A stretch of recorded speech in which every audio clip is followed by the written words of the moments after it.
Welcome. I can see that we are live on the Pivot Shift Ahead group. My name is Vija Williams, and this is the webinar that we do every single Wednesday at noon Pacific time. We need to find a better name because we are very uncreatively calling it the Wednesday webinar, which we need to change. We need to change that name. So maybe you can help us with a new name. I am really, really excited about today's topic because here's what I know. I coach hundreds and I've coached thousands of real estate agents around the nation. And one of the things I know is that typically there's two problems in a real estate agent's business. They either don't have enough leads or they don't have enough leverage, or they have too many leads and not whatever, one of those two things, right? So when I'm coaching people, I'm always trying to understand, all right, do they need more leads to have a bigger business, or do they have the leads and they don't have the time to service them and they're losing money and it's stunting their growth? Therefore, do they need leverage? By the way, when we say the word leverage, we mean hiring people or using tech or using things to leverage your time. It's not a term I was familiar with before I came to the brokerage I'm at now, but now I use it so freely and I forget that it's not really how people tend to use that term. So leverage means hiring someone or using a tech or using a system to leverage your time. So today I've got the ops bosses, and they are going to tell us everything we need to know about your first hire. Don't get off the Zoom. Don't get off the Facebook Live. If you're like, I'm not ready to hire an assistant yet, I promise you this will be an hour well spent, because these are fundamental business things and principles that you guys can use to grow your business. If you started today as a brand new agent, if you've been doing this 15 years, I can guarantee you at some point you've tried to hire someone to help and you've determined that it's not worth it. You've determined that you don't do it better yourself, or that it just takes too long to train them and it's not worth it. And it's just faster to do yourself. If anyone here has never said that, and you've been in the business like 10 plus years, I want to meet you, because we've all done that, right? We're like, forget it. It's just easier to do myself. Please stay and listen, because these ladies are going to teach us a lot. We have Christy Grossman, one of my best friends. I always feel like I need to give that disclosure when I have my BFFs on here, but Christy is one of my best friends. I've been to her house in Washington, D.C. Christy went to your beautiful daughter's wedding. We have a good history together. So Christy, what's your nickname? $1 Billion Ops Boss, right? Yeah, I didn't come up with the nickname, but yes, I have been called. We're going to call you that. We're going to call you the $1 Billion Ops Boss. So Christy has arguably the most definitive and prestigious resource and for coaching and education and training for administrative real estate personnel in the nation. She has a very elite roster of some of the absolute top real estate teams and transaction coordinators in the country. She ran one of the first $1 billion real estate teams for 23 years. She ran the operations for those. She knows the transaction inside and out. She knows how agents think. She knows what their processes are. She knows what their tendencies are. She knows how, large scale agents think, how they hire, what mistakes they make. She's seen it all, and she's been in the trenches. Stephanie Brackett, who we also have. Stephanie, I'm in awe of you, and I'm in awe of what you've done with the Anderson Hicks group. We've had you guys on a few times. And I really do think of you as the systems queen. Stephanie runs the Anderson Hicks group, basically all operations, and they sold 650 homes last year in Idaho Falls. They are one of the top real estate teams in the nation, and I have seen firsthand experience what Stephanie has done to make that happen. I'm really in awe of both of you guys, and so honored that you're here today with us. Thanks for having us. We're excited to talk about it. I want to say, besides all the things that we did that you just said, they're great, we really have the heart and the passion for those who are the wizards behind the screen. So we're so excited that you're going to highlight that relationship today. Absolutely. I love that. I absolutely love that. That's fantastic. So we're gonna go through this. I sort of anticipate on this one that we're gonna have a lot of audience questions, on this one. And so we're gonna do our best to address any questions that you guys have. I'm gonna have Hattie monitoring Facebook. and we're going to do our best to monitor the chat. So just throw them in when you have questions. If you're on Zoom, throw them in on chat or Q&A. And if you're on Facebook, just throw them down on comments, and we'll try to get to everybody. If we don't get all your questions answered, I can try to address it in a follow-up email if you're on our list, and we'll also give you any resources we talk about, as always. All right, guys, let's dive in. So I want to start with the start. So, we have agents here at all levels that are watching. So let's start at the very beginning. If you're thinking about hiring an assistant, whether that's again or for the first time, what's the starting point? What should a person, an agent, do to start with, the very first thing? So I always think of it in terms of the ABCs, right? So A is assess your needs. I think a lot of times we plunge in, we're an agent, we're overwhelmed, we have sticky notes everywhere, our clients are unhappy because we're not calling them back. We know we need help, but we're not clear on exactly what the role is going to be. And your first hire, you're hiring probably someone who's going to do 25 or 30 different things, but of those things, which are the most important? Pick the 2 or 3 that are most important and hire to those. So you need to write your job description. Assess your needs would be first. And then the second thing I'd say is you need to know why you're hiring so that you can hire the right behavioral profile. So that's the B, is behavioral profile, right? So if I am hiring my first hire, I'm an agent doing 20 deals a month, I might hire a different person than if I may be doing 20 a month, but I want to build a really big team. So I need to hire a driver. And then the C is cultural. What are the cultural things that I'm looking for? Every agent and every team is different. So it could be we work hard, play hard.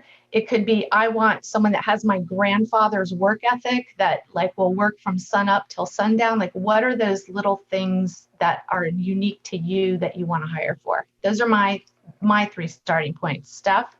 I absolutely agree with that. And just getting ultra clear on that before you ever start thinking about the who, figure out the what first. What do I need? What do I want? I've seen a lot of people, they meet someone and they're like, oh, they're awesome, I should hire them to be my assistant. And they haven't thought through what yet. What are they going to have them do? They just meet an awesome person. And that's when you end up with, sometimes it works out. But odds are, if there's not clarity around what you're going to have them do and what you want to be, who you want to be as a leader, then that's when we end up with failure. And there's just a complete disconnect between what we actually had in mind and what we ended up hiring. This reminds me of Christy. Christy and I, like I said, are really close. She has been through many failed hires with me. And I remember way at the beginning when I was doing that transition from being a salesperson to really a leader and a business owner, I think I went through 4 or 5 assistants in that first year back in, 2012 or something, 2013. And I remember at one point, Christy goes, Vija, what is your job description? And I was like, everything else? That was the job description. No wonder. I mean, that is a true statement. But you can't hire to everything. You need to only hire to the most important things. Yeah. And so, I do think that we need to go upstream even from that. And what I mean is, in order for you to know what's most important, you have to know what your own priorities are. You have to know what's most important for you. Stephanie, I've heard you say before, you have to start with leading yourself first. Absolutely. I think that's I think that's the most important. I mean, most important part. We coach a lot of people, and there's a lot of people when you get into conversations with people, or I'll just have someone reach out and call me and ask me some advice. And what we're realizing is that the assistant's almost wanting to outperform what the agent ever wanted to do. So the agent hired an assistant thinking this is going to take me to the next level. And then the agent steps back and says, okay, now they can do all the stuff I don't want to do. And this person's like, wait, I thought we were going here. I thought we were building this, and now you're not wanting to get there. So make a decision on who do you want to be as a leader before you ever hire someone as an assistant. Make that decision. And if you're going to lead other people, you better figure out how to lead yourself. What are you reading? What are you participating in? What groups are you in? Are you in coaching?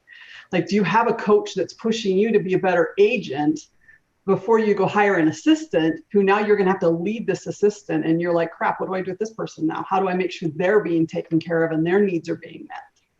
You know, that reminds me, I mean, really there's two types of assistants you can hire, isn't there? There's one to just give you time back, where you're not growing per se, but they're just giving you time back. And then the other type of assistant is helping you grow. I love how you put that. Absolutely. So I guess let's talk about that a little bit. How, you know, this is about, if it's about leading yourself and, you know, like Stephanie said, and if it's about gaining clarity, like Christy said, right? This is a lot of self-reflection. You know, it's really what do you think you want your 3, 5, 10-year plan to be? Are you in a season of life where you do want to grow and keep, you know, make a bigger business? Are you in a season of life? There's a lot of young moms and dads out there who really probably want to buy their time back. They figure, look, if I can hire an assistant and do 10 more deals or 12, you know, one more deal a month and have way more time back, that's worth it in this season of my life. Yeah, and I think a lot of people think that they have to be something they're not. They need to get clarity on who they are and what they want and what's important to them, not the shoulds. You hear a lot of people building teams and hiring because they think they should. That's not a great reason to be a leader and lead someone else, because when you're bringing someone else into your life, that's a huge responsibility and honor, right? And if that's not something you want to do, don't do it, right? It's okay to hire an average assistant to take things off your plate. Just be clear about that when you're making the hire. Absolutely. And you'll hire totally different people for that, depending on where you're going. Are you leveraging for time? Like you said, Vija, like, am I leveraging for time or am I leveraging for growth? Do I want to grow this thing big or do I just want time back? We had an agent on our team that did $100,000 a year, and he was like just swamped constantly. He was like 100,000 in GCI. He did about 50 deals, and he was just swamped. And he's like, I need a showing assistant. And so he got a showing assistant, and the next year did 100,000. And there, people were looking at him like, well, that was a failed like operation. He's like, no, it wasn't. I got my weekends back. Like, that's what I was hiring for. I was hiring leverage so I could spend time with my young children, because that's what was important. And that's okay. There's all different kinds of leverage. You just have to figure out, like Christy said, why are you doing it? Why are you leveraging? Yeah, we at Ben Kinney Companies, we talk a lot about the control triangle and the leadership triangle in this case, I should say. And I think that, you know, what this reminds me of is, you know, when we look at the leadership triangle and how we grow as a leader and what the levels are of leadership, it always starts with self-leadership. And so, you know, what I say so often, everyone's probably tired of it. I say it on my podcast all the time, is one of the lessons I've learned in the last few years is how important spending upfront time on clarity is on almost anything I do. When I spend the upfront time on clarity, which feels like I'm prolonging executing something, and I'm such a fast executor, it's really hard for me to do it. Every time I am rewarded, right? So I want to dive into this a little bit, because Christy, you said something that I have personal experience with, and you mentioned, you know, you got to hire someone, and you kind of skimmed it, but I want to kind of go back to it. You hired, you know, you said, let's hire someone for your top 20%. Can you explain to everybody what you meant by that? So when you're making your first hire and you make that list of all the things you want, the other stuff you don't want to do or you're not good at, right? That's where I always start with my leverage. What do I not want to do? What am I not good at that someone else can do better? Where is my most dollar productive time? Take everything else off. There's going to be a long list. You're going to have marketing and finances and client care and customer service and transactions and listing management, social media, like systems, all those things. But all those things are not equal, right? When we make a list, it makes everything look equal. They're really not equal. So what are the most important things, either to gain your time back or to grow your business, that you want someone else to do? Because, for example, the mind of someone who's great at systems and finances may be completely different than the mind that's good at social media and marketing, left side, right side of the brain. And you want to hire to the tasks and the skills and the behavioral profile for the most important part of the role. Does that make sense? it makes total sense. And what I do, for anyone watching, what I started to do when I became, I've had great assistants. I really have done, I've learned how to hire that role. And what I typically do, and I just did it about a year ago, because I took a new role about 2.5 years ago, is I just get on a Google sheet and I just dump everything that has to be done for the role, everything. And it takes about a week. I recommend you'll do 80% of it in one sitting. And then you'll just remember things, maybe not a week, maybe a half week, but give yourself time on it. Everything that has to be done, even if it's mundane, just everything. And then the second thing I do, Christy, is I rank them. And I just did it with my assistant right before this webinar. I said, let's really go through 2021 and make sure that where your percentage of time that you're spending is jiving with our department's priorities, my priorities. And we did this exact thing where we said, okay, this is everything that Hattie's doing. And this is everything that has to be done. And these are the priorities for the department. And we put everything in buckets and we make sure that they're ranked by the priority bucket. So in our case, number one would be team leader, recruiting and development. Number two would be agent growth. And then number three would essentially be retention. So right. We made sure that we ranked the list of what was most important in that order of our priorities, right? It takes some time, but when you do that, it is eye-opening because you realize, you should only hire to the top 20%. They don't have to do the bottom 80% stellar. In fact, nobody will do 100% stellar. Make sure they do the top 20% stellar though.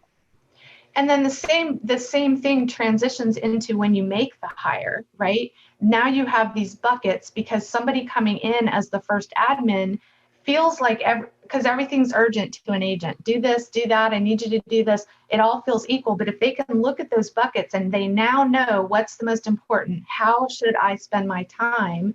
And I need to do these tasks at a 10 out of 10 level. And the other tasks I can do at a 7 or an 8, and that's okay, right? Then you're going to get better results. You're hiring as an agent because you feel pressure right now. There's pressure from time, from people, and the pressure is going to come off fastest when they take the biggest, most important things off you. Yeah, and get really clear about that. Like most people are afraid to have those conversations. And you'll hire an assistant and they're afraid to ask what's the most important thing. So make that a situation where they're not afraid to ask you, like, what are the most important things that I can be doing for you right now to grow your business? What is your number one? And make sure they're super clear on it. You may be clear in your mind on it, but you haven't given that information to the assistant. And so they're not clear. And so they're just doing whatever they can. They're trying to hold all the balls in the air, but be really clear about what's the most important. Yeah, what I always say is, I always give them a definition of how they can win in the role or how they can win on a project. Like that's my Vija talk. Like, how do you win? So, I always think of it as, making sure that they understand what they're accountable to. So when, I was just sitting down with Hattie, I was like, okay, we had like 6 buckets and then we had lists under each bucket. We should just bring Hattie on.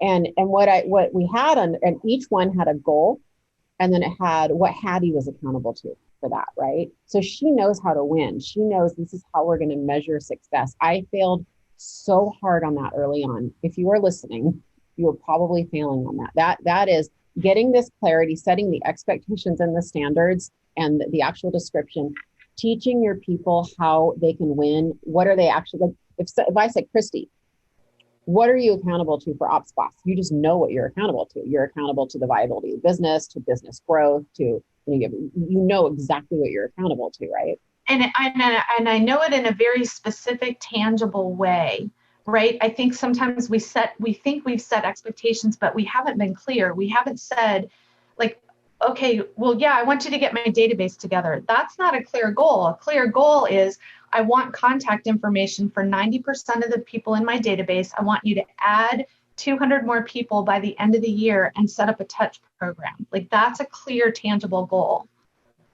Yeah, with X amount of opens and with X amount of responses, if you want to get really specific. Like this is, we're going to measure success. So if we're not getting this many opens or this many responses on our, market reports or whatever it is, then, then we work together and we collaborate on better content and, what that looks like. And then, I am such a big believer in this, which is why I'm spending a lot of time on this.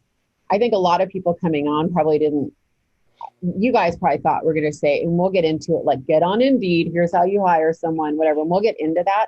But this is where I failed. And so I feel so strongly that we have to spend the time on what this upfront clarity looks like. It looks like you understanding your own priorities, where you want your business to go, what you want personally, and then what needs to get done. And I have a spreadsheet, guys, and I just dump it all on a Google sheet. And I have VIA has to be done by me, EA, and then I've always had a VA.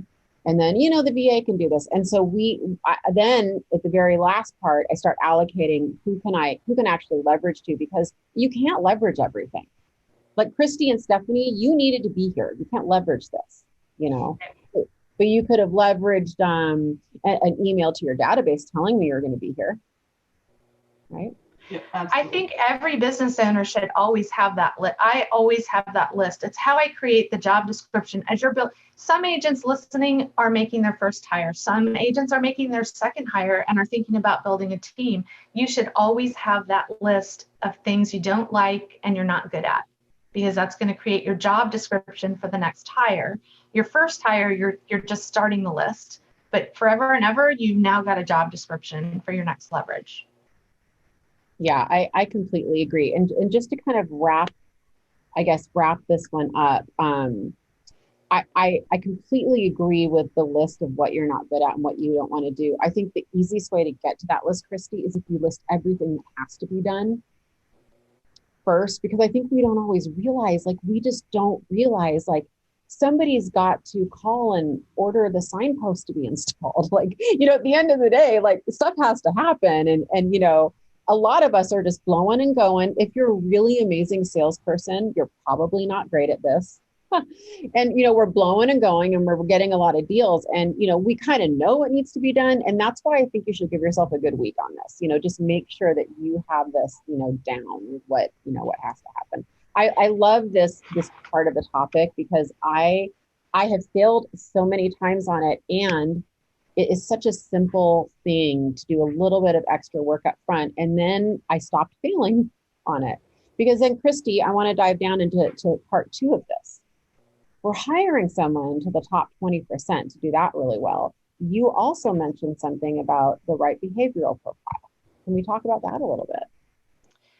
So I don't know if people are not familiar with DISC. I love the DISC profile, DISC, which is a behavioral style profile. All of us can do, if you're smart and fast and you learn quickly, anyone can do any role, right? I could walk in probably and do Vija's role. Well, maybe not Vija's role, but I could walk in and lead Stephanie's team. But at a certain point, my rubber band's going to break if I'm not in a role that matches how I'm wired. So when you're hiring an assistant, if you're hiring an assistant who is just going to take things off your plate, you're not building and growing, you're going to hire one behavioral profile, which I would say would be more of an SC on the behavioral. Steady, stable, detail-oriented kind of person. If you are building a team and you want somebody to push you to grow, I loved how you put that, then you're going to hire what I call an entrepreneur, which they may have some D in them, they may have some I in them. They've got to be more of a driver. They're still going to be detail-oriented, but they're going to push and move a lot faster. And so what I hear, Stephanie talked about that earlier, we hear a lot of people going, I need somebody fast. I need somebody who can keep up with me, which is awesome if you're growing. But if you're just going to kind of be steady and stable, you need the steady and stable support. So I think it's important to key in back to where am I going, and am I hiring the person for where I'm going or where I am? Stephanie, what's your DISC profile? I am a 90-90, 99I. Okay, and Christy, you're a DC? I'm a 99D, 63C. Yeah, you notice I didn't even ask Christy, and I didn't even know I knew, but I didn't know. Right. That's why I feel like we have to have full disclosure when it's the BFF situation, because I would look really good, but I just know you well. Yeah, so we have two Ds here, and I think that a lot of us, who study the disc, we don't always think about an assistant being a D, but that's why this is such a great conversation, right here. Who do you want? Do you want your future COO? Do you want someone that's going to push you to grow and help you grow, or are you just buying your time back? By the way, both totally cool, right? You just might want a little bit of a stabilizing, steady, detail-oriented person. Before we move on, I want to make a comment that might surprise, if it will surprise most people here. And that is going back to that list. When we look at the list of everything that has to be done and everything we don't want to do and how we're going to hire and what that top 20%, I coach every single agent that I coach, every team that I coach everybody to not have your first executive assistant do TC work. You heard me. Do not have them do TC work. Does that surprise you, ladies, that I say that? No. I can make an argument both ways. Here's what I've experienced, and I'd love to see. I like debates, so I like stirring things up. This is good. Here's what I've experienced, ladies, and I'm curious what your take is. We, around the country, we have amazing freelance 1099 transaction coordinating independent contractors. Some of them are part of companies, some of them are one-offs. They're amazing. They've been there ever since I started real estate almost 20 years ago. And most people are already utilizing them by the time they hire their first assistant. And here's what I learned. They step up and they devote, 40 something thousand a year to this first hire. And they spend 2/3 of their time doing TC work, which they were getting for $400 a file or whatever it is. So what I always say to my agents that I coach is I say, no, keep your TC, hire your EA. Your EA is going to be your database manager, your marketing. They're going to be your listing coordinator, by the way, because listing coordination is a little different. They're going to help you launch those listings, market those listings. They're going to use them to grow your business. Use them to grow your business, answer calls, reply to calls, set up appointments, do all that stuff. The TC can keep going. It was 2.5 years. I don't think it was till I was at 37 million that I hired my second full-time admin. And that was a TC. So thoughts, I would love your thoughts on this. Well, I coach 2 of the top TC company owners in the country. So I would say that I do agree with that. That being said, that's not how we built the team that I was on. I did all the transactions, I did all the listings, and as the fastest as I could leverage off transaction coordination, as soon as I could leverage that off, I did. It was good for me to know the ins and outs and be able to problem solve, as well as serve our clients at a high level. I think it can work either way. What about you, Stephanie? I go both ways. I absolutely feel like whoever your director of operations is or your COO, they have to know the ins and outs of the TC world because they have to write the system for it. So could I step in and do TC? Absolutely. Have I ever leveraged off my TC systems to someone else, like to write the systems? Absolutely not. Do I leverage off the actual transaction coordination? Absolutely. It's not my thing. I can do it for about maybe 45 minutes and then I'm done. I'm out. So I can see it both ways. Do they need an intimate knowledge of transaction management? Yes, they do need it because they've got to write the systems for it to make sure you're delivering a 10+ experience.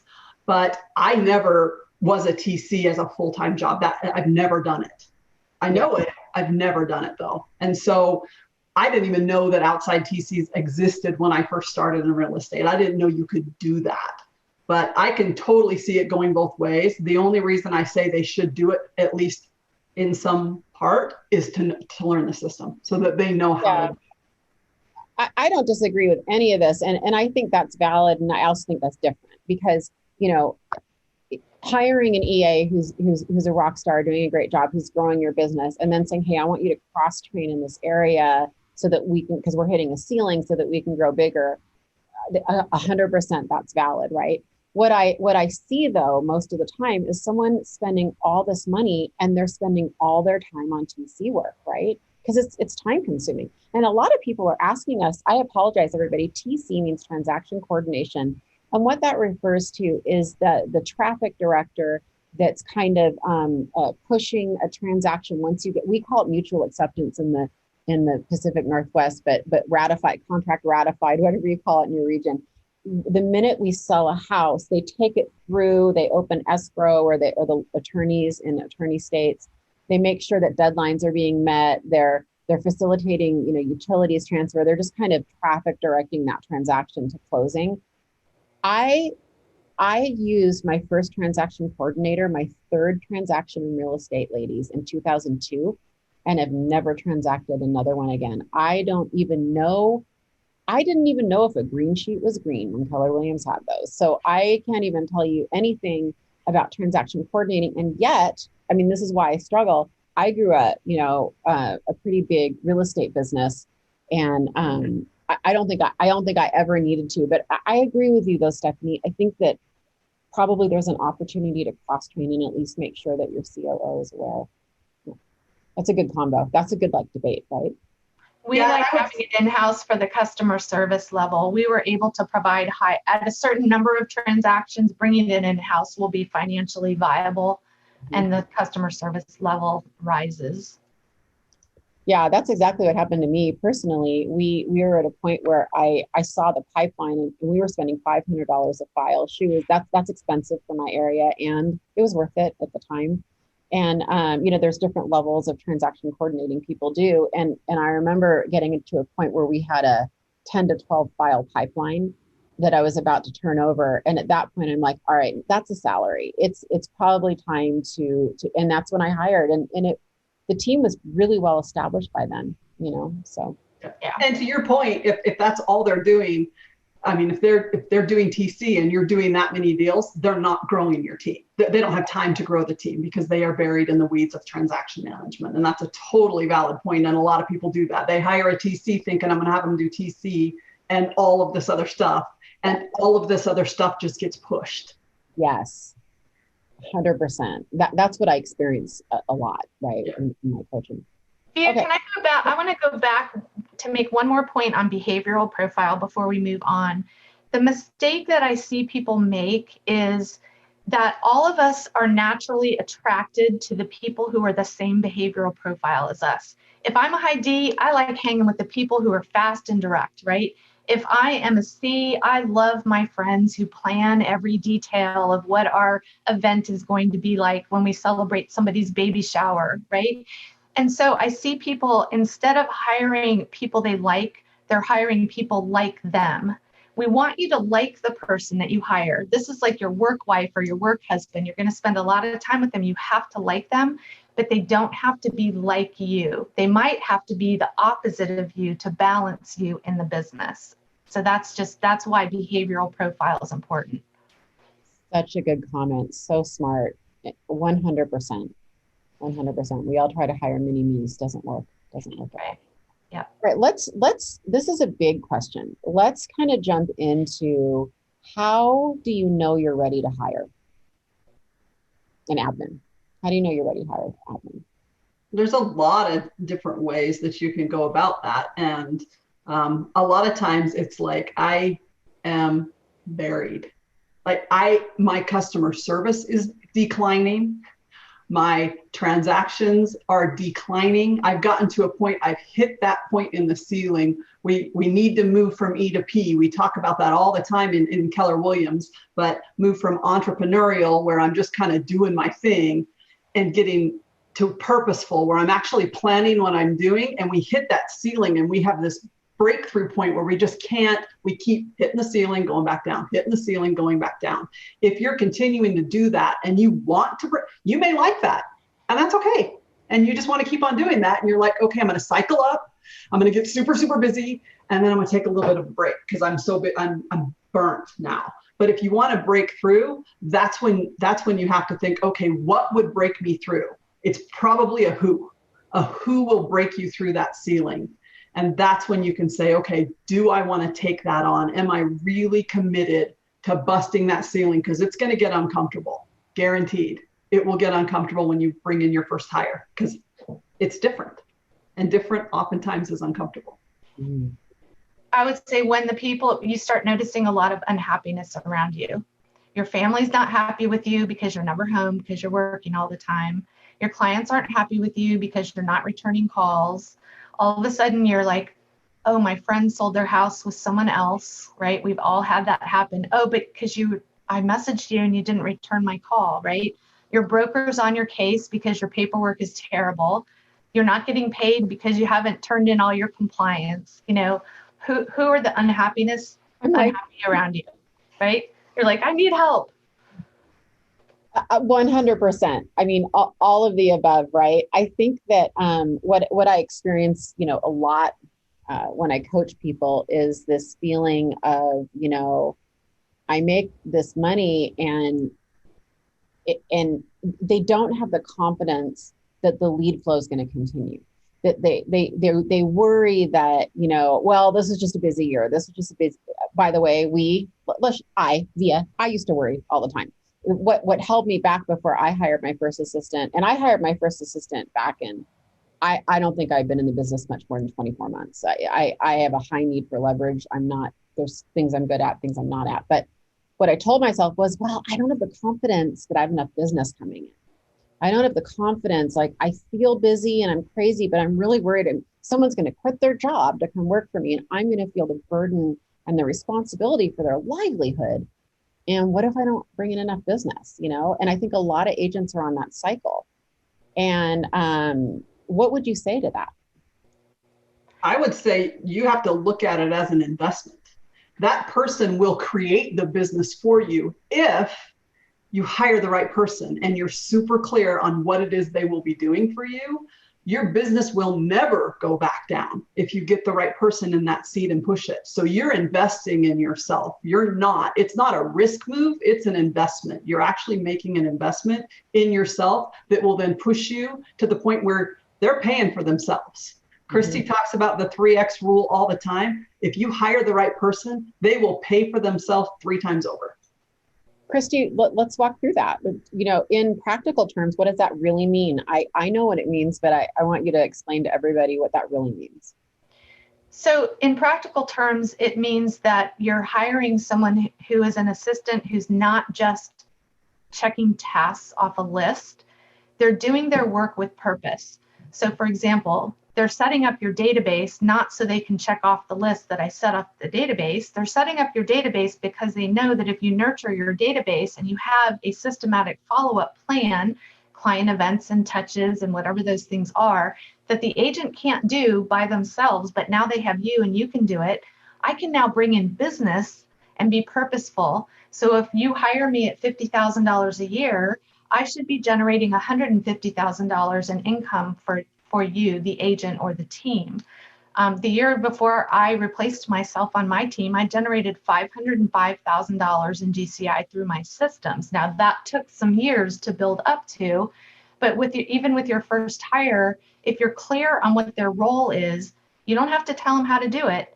We want to just be targeted to results, right? So when we were talking earlier about average assistant or ops boss or, you know, gaining back my time versus growing my team, an ops boss is working for results, not just being paid for time. So your average assistant where you just want your time back, you're paying them to get your time back. So they're just working, you know, hourly. But an ops boss will be purposeful in generating income because they're looking for results. Agents who are watching, this is how I'll clarify for you what you're likely looking for.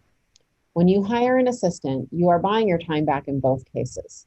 My question is, and this is a good focusing question, is what are you going to fill that time with? Is it going to be with your beautiful children and lovely spouse that's waiting for you at home? That's okay. That's someone that's going to give you time back. Are you going to fill that time getting more business, returning, doing better at your follow-up game, spending time on lead generation activities? If so, then that's someone who's going to grow you. What you fill your time with that you've been given back, that's what Christy's talking about. That's how you 3X. Because if there's 8 hours a day, 10 hours a day you're willing to give to your real estate business, what's happening now is 4 of it's spent doing administrative work, right? And so if you take that and you double that, and now all 8 hours are done doing lead generation work, you should be able to get way more business in. So that's like the simplified way that you're saying it.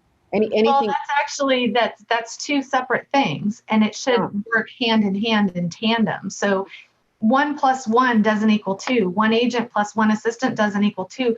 Your assistant should multiply your business because you have more time for lead gen and they are implementing systems that generate income. So it's multiple. Yeah, really, really good. Really, really important concepts. I think these are really good business concepts too, not just for this. All right. So do you guys recommend that when someone thinks they're ready, I loved the way you described that, they're overwhelmed, they're too busy, they're losing business, it's not a great customer experience. I experienced that this summer before I hired Shay, my Vija group assistant. I could feel that my real estate experience wasn't up to my standards, right? That was when I decided to make that hire. I have two assistants. I have my Kinney assistant and then my real estate assistant, and they're both watching. So they better be. Well, Hattie's on this, but I hope Shay is. So here's my question. Do you recommend that there's a certain amount of money saved up? Do you recommend that there's, you have a certain amount of time allocated? What do you actually tangibly do to prepare for that first hire? You definitely have to have money in the bank. So I would say at least, we're in a volatile business. We are. We're not in some, steady 9 to 5. I get the same paycheck every week. We all know that. We're on a commission-based system. So I would say 6 months of reserves in the bank before you hire. A lot of industries, you can have 3 months because it's steady income. Real estate, it's a little up and down. So I would say 6 months of reserves in the bank. Someone else's livelihood is riding on you. You're now responsible for someone else's bills. And that's a big responsibility to take on. So I would say before you even think about it, 6 months of inventory, 6 months of total. When you say reserves, that's total operating costs, whatever it costs to operate your entire team. Yep. Not just the salary. Perfect. Yep. And you know what that will do for you is when we experience what we experienced this past year with the pandemic, where, we have people in states that we coach that were completely shut down, couldn't go to closing for 2 months. And we saw people let go of a lot of assistants. And those agents either ended up hiring them back or didn't hire them back. And those agents lost business by the end of the year. And the teams that had the reserves to keep their admin staff on had the best years they've ever had and are poised, gained market. Yeah, big time. Huge snaps to that. Huge, huge, huge. I couldn't agree more. Ladies, let's say there's agents that are watching this right now who are kind of during. And what I mean by that is they're seeing unhappiness around them. Stephanie, they're not delivering the customer experience that they want. They're overwhelmed. They're probably losing business, but they don't have 6 months reserves yet. Is there anything they could do in the interim? That's a good question. If you've read the book, Fix This Next, it's a great book. And it's Fix This Next. Yes, it's awesome. And it talks about the first step is sales. If you don't have sales, you don't have anything. So if that's the problem in your business right now is sales, you need to fix that first. And what do you have to do to attack sales? What scripts do you need to learn? What do you need to grow in? What do you need to read? Who do you need to associate with so you can fix your sales issue? Because I worked in retail for a really long time, and the saying in retail is sales fixes everything, right? If you're not profitable, get more sales. If you've got overtime issues, you get more sales. That's how it was in retail. So if you read that book, that's their very first step, is figure out how to get more sales. And then the second one, the step 2, is figure out how to live on what you need to live on and not overspend personally.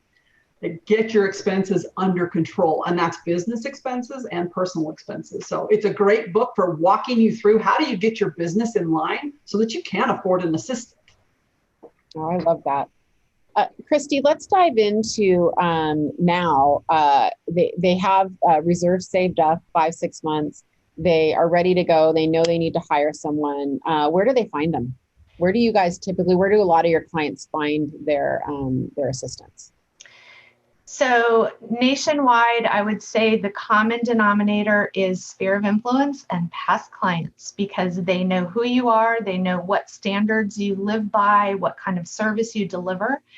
And the mistake that people make around that is they call their sphere and their past clients and say, I'm hiring an assistant. Do you know anybody looking for a job? Which is a terrible script. Do not use that script. What you want to do, because two reasons. One is that is only going to make people think of people they know that are quote unquote looking for a job. And you may be looking for someone who already has a job, but is looking for something better, but they're not actively looking. So you've eliminated a whole bunch of potential clients or candidates right there. And then when you say, I'm looking to hire an assistant, a lot of people think, oh, an assistant. Oh, that's a low level. I don't know anybody looking for that. So you want to have a script around the kind of person you're looking for. I'm looking for the PTA, the person who's on all the PTA committees, but they're not the PTA president. They're really good with details and people behind the scenes, and they're the one everyone goes to. Who do you know that's like that? Do any names pop into your head? And then all of a sudden people will start giving you names. So that's sort of, that goes back to where you're looking, sphere and past clients. I would say also look in other industries, banking, mortgage industry, title industry, anybody in event planning, anybody where they're project managing. And maybe, for example, me, there are a lot of people in our industry, and Steph, this may apply to you, I'm not sure. There are a lot of people in our industry who took pay cuts to get into a job where they have more stability and get their time back on the weekends. Whereas salespeople, you guys are showing property all at night and weekends, and we don't want to do that. So don't rule people out who are making a little bit more than you can pay. They may choose to take a pay cut and come work for you. I love that. Anything to add to that, Stephanie? Do you guys use Indeed, Wise Hire, anything online, or is it basically just Sphere and past clients? We do Sphere, past clients, and we do social media. And when you get to be a big team that's got a lot of clout, you end up attracting people. So once you're not going to be able to do that probably as a single agent, but once you get big enough, you can start attracting people because they see who you are. And then a lot of people on our team are referrals from other people on our team. We pay a bonus if we hire someone based on a recommendation of someone on the team. They get bonus for bringing that person on. Start date, 90 days, 1 year. They get a bonus. Oh, I love that. That's awesome. So have you seen anyone with any luck doing this online on any of the online portals? I have. There's a lot of markets that Indeed is huge where, you'll get a lot of people. We have a very low unemployment rate in the state of Idaho. They were talking about it on the news this morning. It's up to 3%. And they're thinking like that's bad. It was around essentially that's essentially like there's no unemployment under. Is it 4%? Is like the number where it's like 3 to 4. Yep. Yeah. So those don't work as well in this area because there's just not a lot of people out there on those websites looking for work. And personally, I like to hire the employed. That's just my preference. I want someone who's already working. Always. I always do. Christy's 100% right. The way you described it, like people always want to give you their out of work friends who can't get a job, like when you ask the wrong way. And by the way, this goes back to clarity up front. Like Christy, what you described with, they're on all the PTA committees or the go-to person. What's amazing is like, that's just a ton of clarity because what their 20% is going to be, who they need to be. You have to take the time up front, which is why we spent so much time on the top of this going through that, right? Yeah, and your script changes, right? Christy gave a great script of who's the PTA, maybe secretary that's behind it.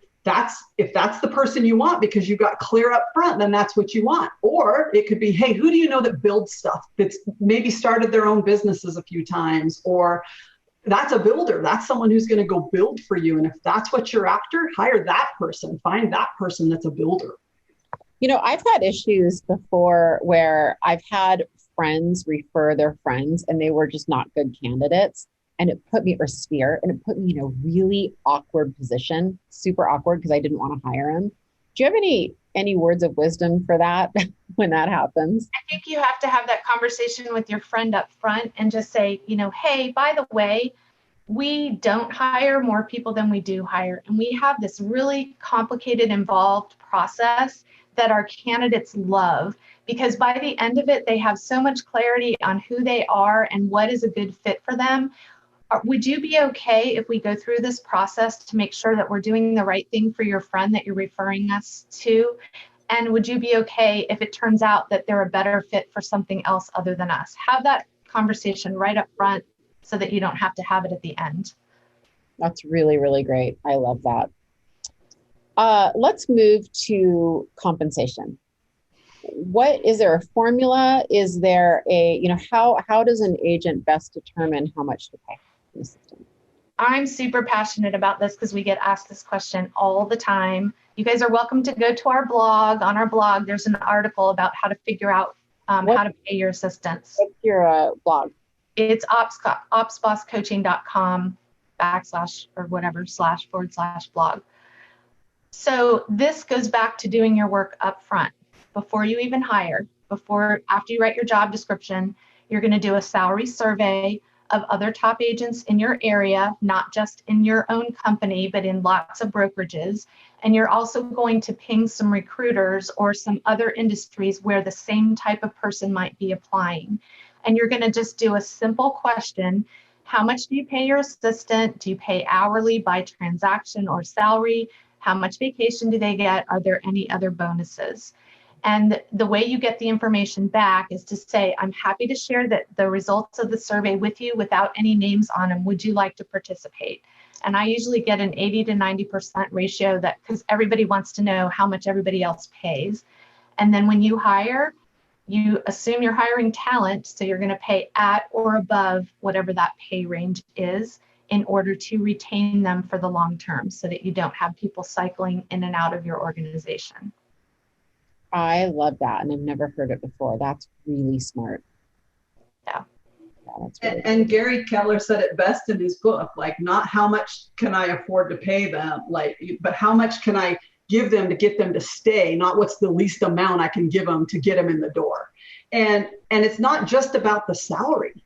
That's what everybody needs to understand. There's a lot more to why people stay at a job than the salary. So what else are you offering? Like on my team, for instance, I'm licensed. They pay all my dues and fees to stay licensed, and I can do 5 transactions a year for additional money. That's a benefit to me. I will close 5 deals a year.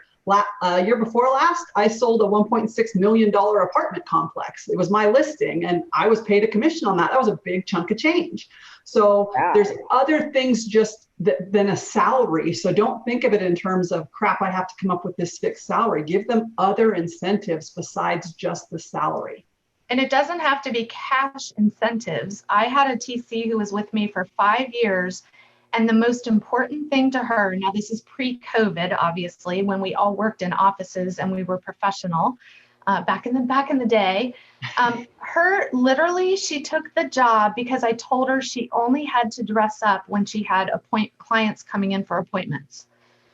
And she was so happy about that. So it can be unlimited vacation. It can be flexible schedule, working from home, in the office. There's lots of bennies that you can give that don't cost you money. Yeah, and I would just add to all of this that the millionaire real estate agent, if I recall, it's 11 to 12% of your operating budget should be in salaries. Is that right, ladies? Did I get that right? Well, I think it's 12.9. I think. And I think the new MREA is 16% because it includes ISA salaries. Well, I was just going to say ISAs are a different category. I actually put them in the lead gen category. And I didn't always hit, by the way, the 12% number. But if you're looking for a guide of so I'm hearing, closer to 13 to 16%. So that might also help people understand. So we've talked about we've talked about how to get clarity on what you're hiring to. We've talked about behavioral profiles, right? We've talked about where most of your successful teams and where you guys find them, what to pay.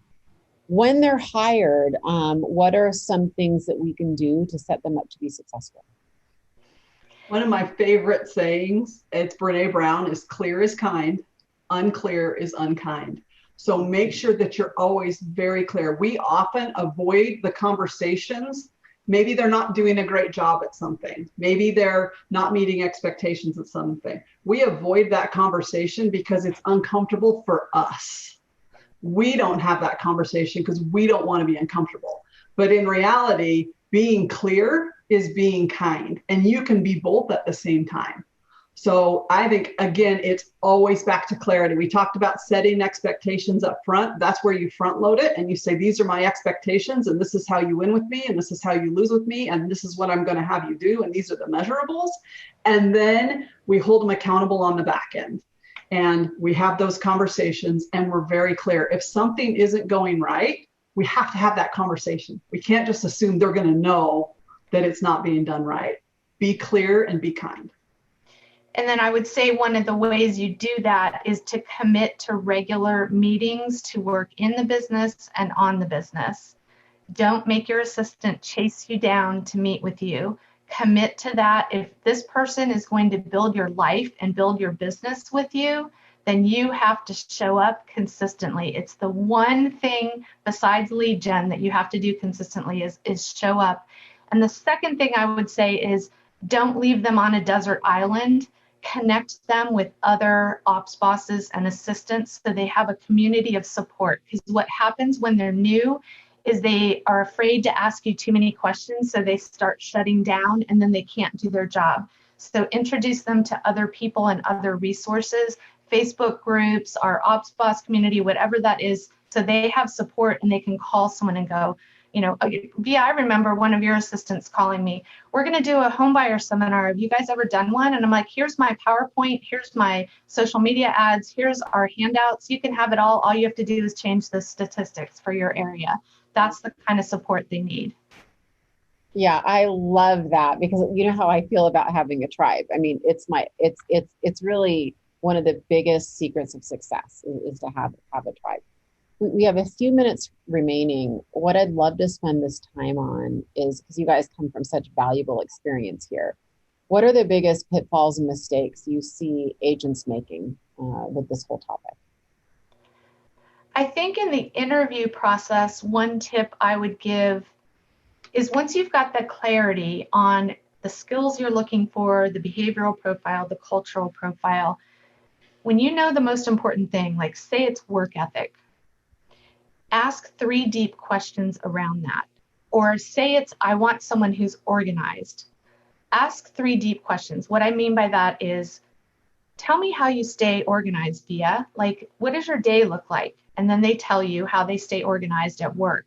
Awesome. So if you're going out on a date with all of your friends, like who's the one who decides where you're going? Who's the one that makes the details? Like describe all the different people. Which one are you? And then go third, tell me in your personal life, what does being organized look like? What tools do you use? Because they know that you're going to be looking for someone organized because you asked the question. So if they can give you one answer, anybody can do that. If they can give you 2, they're probably okay. If they can give you 3 deep, they've got that quality that you're looking for. So 3 deep interview questions. Yeah, the third one's whenever I go 3 deep on anything with anyone on anything, the biggest pause is it's always the third. The third one's the really hard one, and that's the meat. It's always the meat on the third one. Yeah. What about you, Stephanie? What are the common problems and pitfalls? What I have seen a lot is, one, they don't get in touch with their assistant's love language. They're not able to communicate with their assistant the way that they should be communicated with, and they don't know their love language. If it's words of affirmation, give them words of affirmation. That's what mine is words of affirmation. And working for a DC, those aren't the affirmation type people. They're not the touchy. I feel you, sister. I feel you. So I literally had to one day, I mean, we came to a head about 5 years ago, and I said, you can't do that. I will leave if that is, you can't continue to take all the marbles out of my bucket and never put any in. So know their love language and work towards that. You're going to have to grow as a leader in order to have an assistant, period. Regardless of what kind of assistant it is, you have to be comfortable growing as a leader, which is uncomfortable. And so know their love language, and then be willing to pour into them. one-on-ones is a prime example. Christy said, make sure you have that meeting every week. That was like the biggest letdown for me when I had a schedule I'm on his calendar and he like is late or he doesn't show up or he bumps me for something. It was literally like, what, am I the least important thing in the whole wide world? And so I literally had to say, you over that one thing, your assistant will walk out the door without ever having a conversation with you, and they will just leave if you do it enough times. I think the growth part is important on two ends. Bring them along with you. Don't go to classes without them. Those who go together grow together. So do your professional development together. And now I forgot what the other part of that. There was a second. Oh, the second part was what we're seeing in the market is as we're bringing in younger and younger assistants, growth and personal growth is super, super important to them. So if you can invest in them, they will invest back in you. I love that. Well, our time is up, ladies. I cannot thank you enough. This has been so valuable. I actually learned a ton today. So I thank you for that. I learned more today than I have in a while. Next Wednesday, everybody, we've got Josh Anderson from Nashville, and he's going to walk us through, talk about pitfalls and failing forward, what it's taken for him to go from 0 to 130 million. He's a great guy. The next Wednesday, February 10th, we're going to start our series. Once every month, we're going to have an agent come on and give their listing presentation or their buyer consult. And we've got Ryan Gregg is going to give the Ben Kinney listing presentation. He is stellar. You won't want to miss it. And both of those times are Wednesday at noon. Stay tuned, you guys, as we line up things for February and March. It is just jam-packed. And I just want to end this by saying opsbosscoaching.net or .com, Christy? Opsbosscoaching.com. Opsbosscoaching.com is where you can find Christy and Steph, and I highly recommend that you check out their classes and their coaching. Have a great Wednesday, everybody. Thank you again, Christy and Stephanie. I appreciate you.